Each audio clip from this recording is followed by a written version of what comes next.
everyone, and welcome to Inspire Me Monday. I'm your hostess, Allison Cope, and today we're going to talk about making some fun backgrounds with our stamps. So on Friday, I revealed these two cards here where I built my own backgrounds using a grid to help me position things. So here's my first card, and both of my cards today feature the Good Thinking Love Notes stamp set with some of the heart elements and this cute little bow and arrow, just an arrow, and the moi. So for my first card, I used just the arrows and the two different sized hearts, and I took my Copic marker and added a little bit of the lighter pink around the edges of those smaller hearts, just to make them match my cardinals. Now my second one, I did something a little bit different where I used the word instead of using the arrows.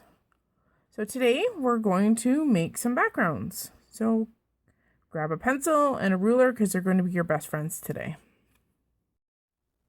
All right, so I've gathered my tools. I've got a pencil, ruler, a really good eraser that doesn't leave marks, some low-tack tape, whether it be medical tape or washi tape. We need some of that just to help us along here. All right, I have got my paper down. And the first thing that I'm going to do is I'm going to find the centers of both sides and I'm going to mark those. So I'm going to take my ruler and knowing that just so I can see my center marks from my masks, and I'll show you what I mean in 1 second here. So I'm just putting my center marks slightly into the paper. Now, when this die goes in, it leaves a little bit of a ridge along those dots, and I'm going to use that ridge and I'm going to mask off that ridge so that it remains white. So I'm just going to use, this is just good old Post-it notes. And I'm going to mask off right where that little edged line is.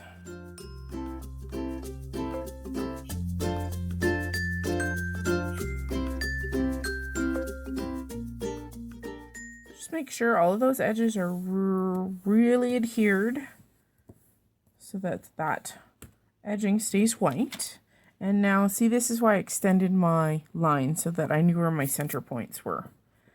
Now this is where your trusty dusty ruler comes in, and I'm actually going to make this the center of my square instead. So we're going to use inches because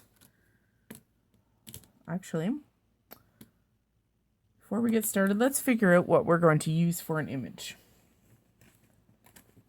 Power Poppy has a variety of small stamps that would work perfectly for this.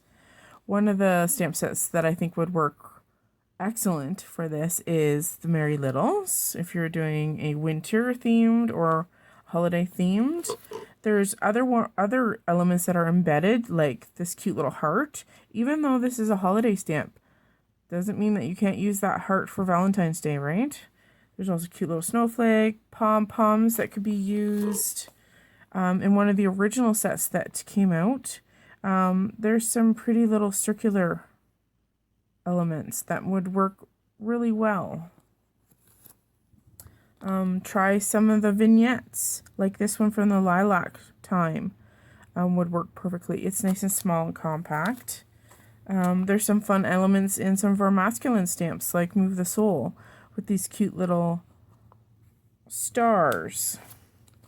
And in our Sage Advice, there's kind of some really cool elements. You could do rectangles instead of squares and put a little pot. Or some of our sprigs of herbs. The scissors, that would be kind of neat too.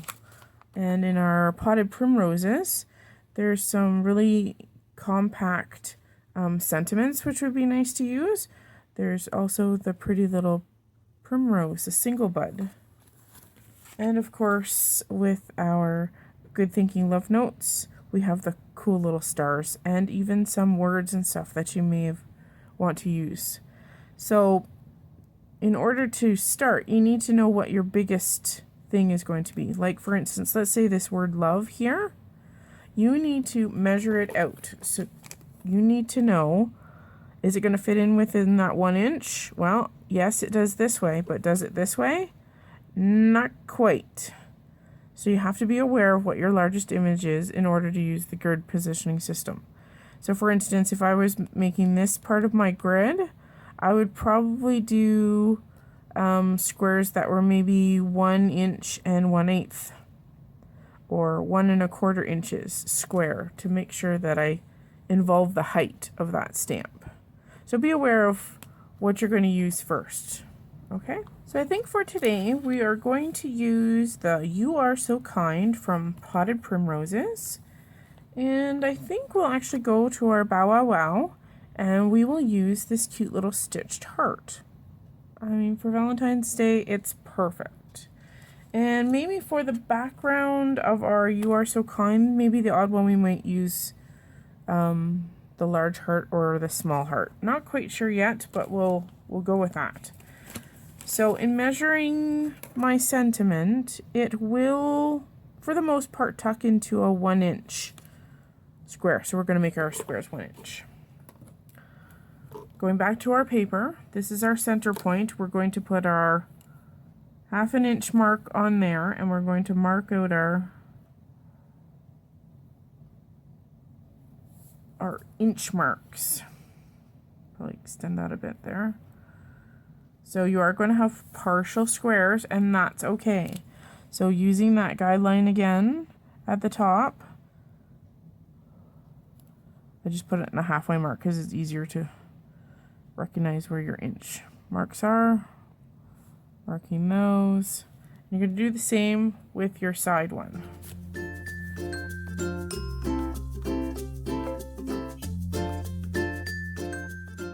And you're going to use your ruler to create your lines. I suggest going nice and light. These can be erased, but don't press into the paper too much. You don't want to leave an indent.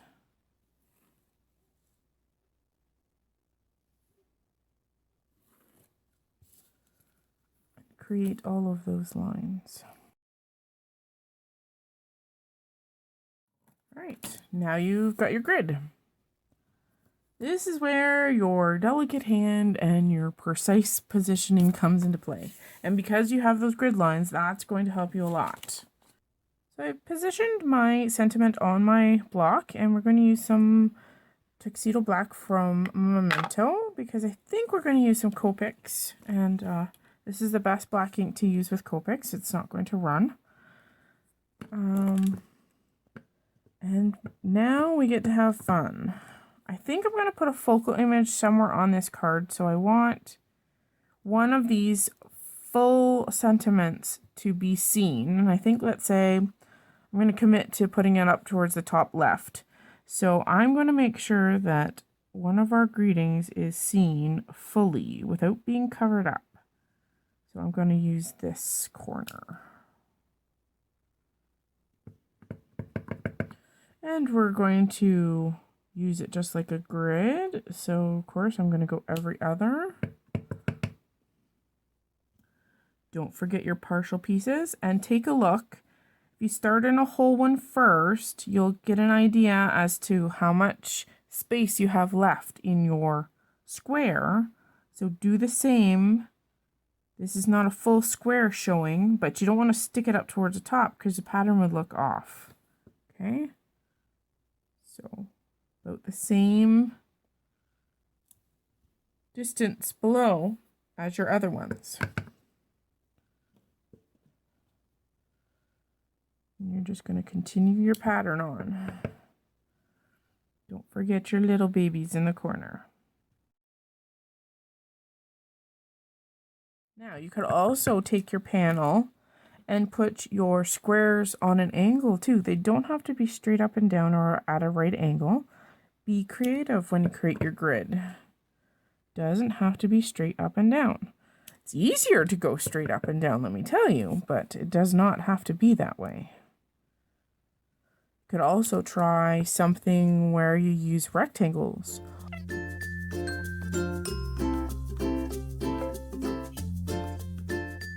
There we go. There's all of our sentiments on there.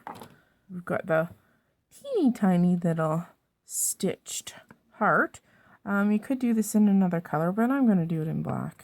So I'm going to actually color in this element of the card with some Copics. And you know what? Let's change it up and we'll do every other heart. We'll flip it around. Just adds to the whimsy. Maybe we'll do that just in that row. This is where you get to be creative. Make it your own. And because you, at least I don't know where I'm going with this card as far as design, make sure you do the complete pattern. Like, don't skimp in the corners, or don't think that you're going to put an element up here when it ends up going down here. So follow through on your pattern. That way there won't be any gaps. Because even in those corners, there's a little heart aspect that is showing.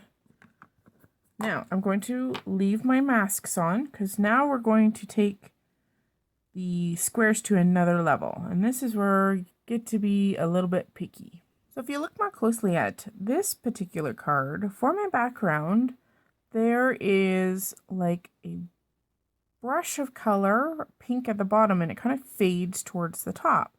Well, that was done with a little teeny square mask, and I'm going to show you how to do that right now. So I have my trusty dusty post-it notes. Now these ones are a special kind of post-it note. They are completely sticky up until about this point. It only has about this much that's not sticky. So these work really great for masks, really sticky, and I think you can get them in a little bit bigger, but I don't tend to need them any larger than this. So I've drawn a complete line across, and knowing that my square is 1 inch in size, I'm going to mark my 1 inch marks anywhere on the mask. Try to stay towards the center. Then you're going to take your ruler and you're going to try and make sure that it is at a 90-degree angle, meaning everything is square. You hope the heck that you can get it square. Sometimes you have to go back and fix things. And to check that it's square, first of all, we need a 1 inch mark here and a 1 inch mark on the other side. Draw our line like that. And that looks pretty darn good. Now the tricky part is you've got to take this off the pad, and you've got to take your scissors, and I just poke a hole within that square, and you've got to now cut that inner square out. Remember, this is a square mask, so you're cutting the actual square out of the center. Be careful not to rip or cut any extra into those corners, because you want to leave them nice and crisp and square. All right, there we go. You now have a completely square mask to go around your square elements. Now, once again, if you've done rectangles, make sure you cut rectangle. Okay. Then let's get on with the coloring.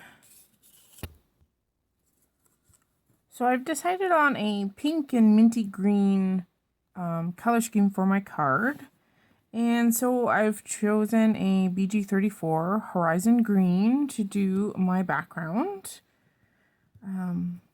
Now, with pencils and Copic markers, you have to take out some of those guidelines, so be very careful When doing this, you need a really good quality eraser, and whatever square you're going to mask, if you can, take the pencil lines as much as you can without totally caboodling yourself for guiding, but see if you can take the majority of that pencil line out so that it doesn't get caught behind the ink.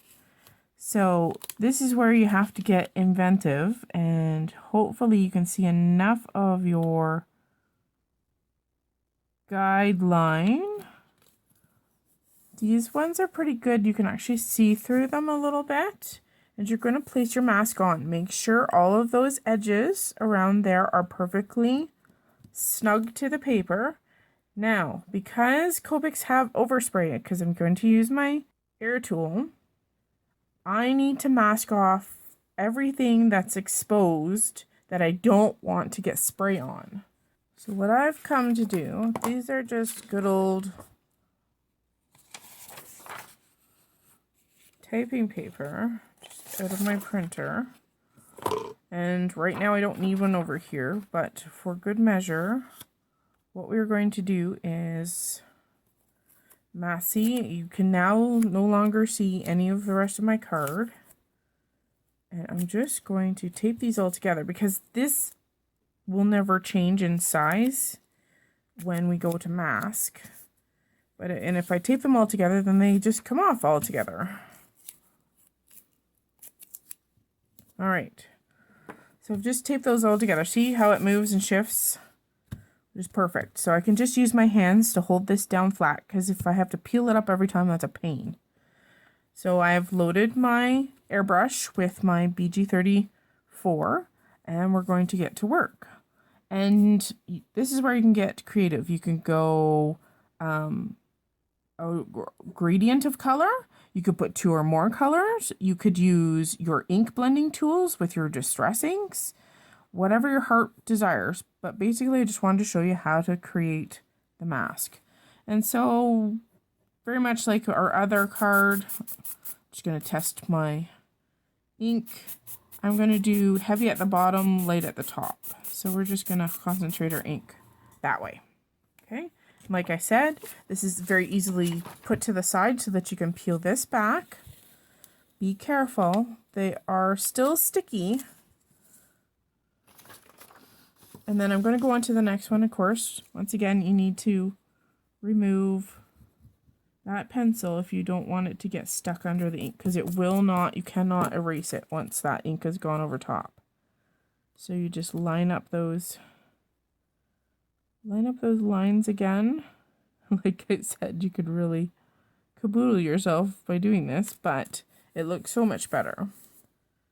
Okay, I'll just continue on with my card. We'll fast forward and I'll show you our end result.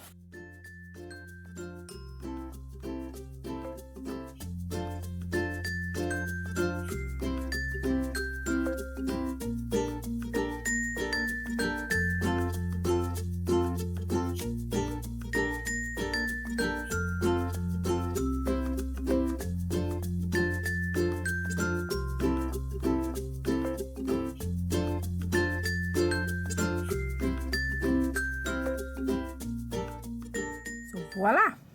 There is the basic grid for our card. So now we're going to take this small little heart from the Good Thinking Love Note set, and we're going to use some mint candy ink from Simon Says Stamp, and I'm just going to put a very subtle little heart in the center of our saying. Some of them won't work because they're too far off the page, so I'll just concentrate on these ones.